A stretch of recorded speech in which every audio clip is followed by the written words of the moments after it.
Assalamualaikum warahmatullahi wabarakatuh. Apa kabar semuanya anak-anak Ibu kelas 9? Berjumpa lagi dengan Ibu Yani di pelajaran Bahasa Indonesia. Kali ini kita akan belajar mengenai teks laporan hasil percobaan pada bagian struktur teks laporan hasil percobaan. Nah, anak-anak, dari berbagai sumber itu struktur teks laporan percobaan itu berbeda-beda. Namun hari ini Ibu akan memberikan teks laporan hasil percobaan strukturnya yang versi lengkap. Struktur versi lengkapnya teks laporan hasil percobaan itu ada 7 struktur. Nah, 7 struktur itu apa saja? Kita lihat nih. Kita lihat struktur yang pertama adalah adanya judul. Jadi struktur yang pertama ada judul. Nah, judul dalam laporan hasil percobaan itu harus jelas. Misalnya, laporan praktikum biasanya berhubungan dengan mata pelajaran IPA.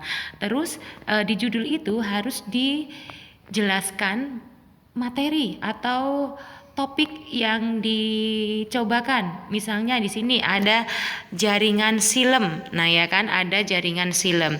Terus kalian jelaskan juga, kalian tuliskan nama kalian. Kalau kalian sendiri melakukan percobaannya, berarti nama kalian sendiri. Kalau kalian secara berkelompok harus ditulis secara lengkap anggota kelompoknya. Yang kedua, pada judul harus ada identitas sekolahnya. Misalnya kalau di sini kan ada SMP Negeri 1 Palopo Madiun. Nah, berarti kalau kita berarti ditulis MTS Negeri 13 Jakarta. Selanjutnya, yang kedua itu ada tujuan. Jadi tujuan ini merupakan tujuan dari percobaan itu. Misalnya kalian melakukan percobaan tentang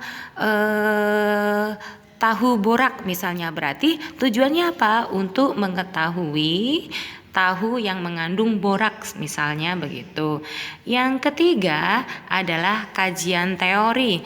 Kajian teori ini kalau untuk kalian untuk kelas 9 masih jenjang MTS SMP itu tidak banyak ya, hanya sedikit saja. Kajian teori ini masih berhubungan dengan judul. Misalnya kalian di laboratorium melakukan percobaan mengenai tahu borak, maka kalian mencari teorinya itu bisa dari internet, jurnal, atau dari buku tentang borak itu apa, tahu itu apa. Nah, itu merupakan kajian teori.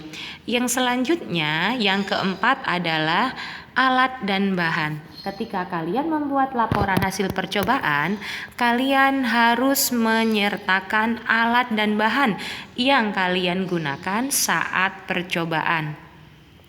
Yang keempat adalah prosedur atau cara kerja. Berarti di sini kalian menjelaskan prosedur cara kerjanya itu bagaimana sih gitu kan. Di laboratorium itu apa saja langkah-langkahnya, maka harus kalian tuliskan supaya si pembaca itu tahu. Yang selanjutnya itu adalah hasil pengamatan. Hasil pengamatan berarti kalau ada percobaan ada pengamatannya pastinya kan, ada hasilnya.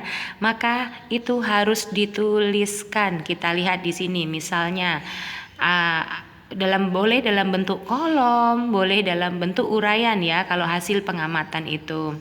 Selanjutnya adalah pembahasan. Dari hasil pengamatan kalian membuat pembahasan. Jadi di pembahasan ini kalian menceritakan apa hasil yang kalian peroleh saat melakukan percobaan. Maka kalian harus menuliskannya di sini, menuliskan pada pembahasan. Selanjutnya itu ada yang namanya kesimpulan. Ini pada bagian akhir. Kesimpulan adalah ringkasan dari pembahasan. Apakah penelitian kalian itu berhasil atau tidak? Apa hasilnya?